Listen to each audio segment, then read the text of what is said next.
ಕಾನೂನನ್ನ ಉಲ್ಲಂಘನೆ ಮಾಡಿರೋ ಬಗ್ಗೆ ದಂಡಿನಶಿವರ ಪೊಲೀಸ್ ಠಾಣೆಗೆ ಈಗಾಗಲೇ ದೂರು ಕೊಟ್ಟಿದ್ರೂ ಸಹ ಯಾವುದೇ ಕ್ರಮ ಕೈಗೊಂಡಿಲ್ಲ. ಈ ಕೂಡಲೇ ತಹಶೀಲ್ದಾರ್ ಅವರ ಮೇಲೆ ಎಫ್ಐಆರ್ ದಾಖಲಿಸಿ ಕ್ರಮ ಜರುಗಿಸಬೇಕು ಅಂತ ಕರ್ನಾಟಕ ರಾಜ್ಯ ರೈತ ಸಂಘದ ಜಿಲ್ಲಾಧ್ಯಕ್ಷ ಕೆಎಸ್ ಧನಂಜಯ ಆರಾಧ್ಯ ಆಗ್ರಹಿಸಿದರು.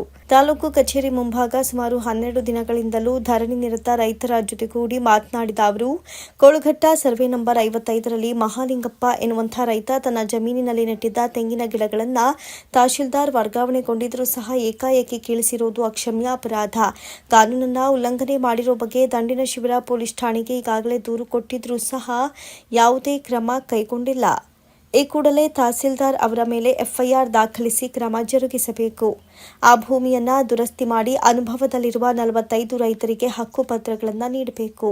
ಅಲ್ಲದೆ ಪರಿಸರ ಸೂಕ್ಷ್ಮ ಪ್ರದೇಶದಲ್ಲಿ ಗಣಿಗಾರಿಕೆ ನಡೆಸುವುದಕ್ಕೆ ನೀಡಿರುವ ಗುತ್ತಿಗೆಯನ್ನ ರದ್ದು ಮಾಡಿ ಯಂತ್ರಗಳನ್ನು ತೆರವುಗೊಳಿಸಬೇಕು. ರೈತರಿಗೆ ಜಮೀನಿನಲ್ಲಿ ನೆಟ್ಟಿದ್ದ ತೆಂಗಿನ ಸಸಿಗಳನ್ನು ಕೀಳಿಸಿ ಉಂಟು ಮಾಡಿರುವ ನಷ್ಟವನ್ನು ತಹಸೀಲ್ದಾರ್ ಅವರೇ ತುಂಬಿಕೊಡಬೇಕು. ಮುಖ್ಯವಾಗಿ 12 ದಿನಗಳಿಂದಲೂ ಅಹೋರಾತ್ರಿ ರೈತರು ತಾಲೂಕು ಕಚೇರಿ ಮುಂದೆ ಧರಣಿ ಸತ್ಯಾಗ್ರಹ ಪ್ರತಿಭಟನೆ ಮಾಡ್ತಾ ಇದ್ರೂ ಸಹ ಸರ್ಕಾರಕ್ಕೆ ಒಂದು ವರದಿಯೂ ಸಹ ಹೋಗಿಲ್ಲ ಅಂದ್ರೆ ತಾಲೂಕು ಆಡಳಿತದ ವೈಫಲ್ಯ ಎದ್ದು ಕಾಣ್ತಾ ಇದೆ. ಇದು ಖಂಡನೀಯವಾಗಿದ್ದು ಕೂಡಲೇ ಜಿಲ್ಲಾಧಿಕಾರಿಗಳು ಇತ್ತ ಗಮನ ಹರಿಸಿ ರೈತರಿಗೆ ನ್ಯಾಯ ಕೊಡಿಸುವಂತಹ ಕೆಲಸವನ್ನ ಮಾಡಬೇಕು ಅಂತ ಈ ಸಂದರ್ಭದಲ್ಲಿ ಒತ್ತಾಯಿಸಿದರು. ಈ ಸಂದರ್ಭದಲ್ಲಿ ರೈತ ಕುಟುಂಬ, ತಾಲೂಕು ರೈತಪರ ಸಂಘಟನೆಗಳು, ಕೋಳುಘಟ್ಟ ಗ್ರಾಮದ ರೈತರುಗಳು ಸೇರಿದಂತೆ ಇತರರು ಧರಣಿಯಲ್ಲಿ ಪಾಲ್ಗೊಂಡಿದ್ದರು. ಸುರೇಶ್ ಬಾಬು ಎಂ, ಮಾತೃ ಟಿವಿ, ತುರುವೇಕೆರೆ. ಇವತ್ತು ನಮ್ಮ ಹೋರಾಟ 12ನೇ ದಿನಕ್ಕೆ ಕಾಲಿಟ್ಟಿದೆ. ಏನು ಕೋಳುಘಟ್ಟ ಗ್ರಾಮದಲ್ಲಿ ಕಲ್ಲು ಗಣಿಗಾರಿಕೆಯಿಂದ ಸುತ್ತಮುತ್ತಲ ಜನರಿಗೆ ಅಪಾರವಾದಂಥ ತೊಂದರೆ ಆಗ್ತಾ ಇದೆ, ನಷ್ಟ ಆಗ್ತಾ ಇದೆ. ಸರ್ಕಾರದ ಗಮನಕ್ಕೆ ತಂದರೂ ಸಹ ಸರ್ಕಾರ ಸ್ಪಂದಿಸ್ತಾ ಇಲ್ಲ.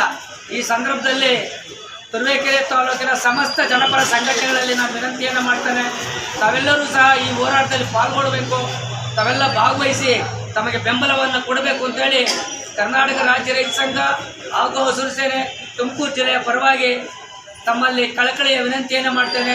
ತಾವು ಈ ಒಂದು ಹೋರಾಟಕ್ಕೆ ಸಂಪೂರ್ಣವಾಗಿ ಬೆಂಬಲವನ್ನು ಕೊಡಬೇಕು. ಜನಪರ ಚಳವಳಿ ಇರೋಂಥದ್ದು ದಲಿತ ಸಂಘರ್ಷ ಇರ್ಬೋದು, ಕನ್ನಡಪರ ಸಂಘಟನೆಗಳಿರ್ಬೋದು, ಯಾವುದೇ ಸಂಘಟನೆಗಳಿರಲಿ, ಎಲ್ಲ ಸಂಘಟನೆಯವರು ಈ ಒಂದು ಹೋರಾಟಕ್ಕೆ ಬೆಂಬಲವನ್ನು ಕೊಡಬೇಕು ಅಂತ ಹೇಳಿ ಅವರೆಲ್ಲರಿಗೂ ಸಹ ಕಳಕಳಿಯಿಂದ ಮನವಿಯನ್ನು ಮಾಡ್ತಾ ಇದ್ದಾರೆ. ನೀವು ಡಿ ಸಿ ಅವ್ರನ್ನೇನಾದ್ರು ಮೀಟ್ ಮಾಡಿದ್ರಾ?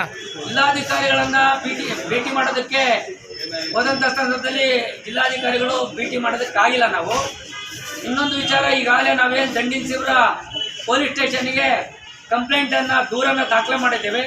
ಅದು ತಹಸೀಲ್ದಾರನ್ನು ಸೇರಿಕೊಂಡು ಗಣಿಗಾರಿಕೆ ಮಾಡೋಂಥ ರಾಜವರು ಸೇರಿಕೊಂಡಿರೋದ್ರಿಂದ ಸರ್ಕಾರಿ ಅಧಿಕಾರಿಗಳಾಗಿರೋದ್ರಿಂದ ಅವರು ಎಫ್ಐಆರ್ ಮಾಡಿಲ್ಲ.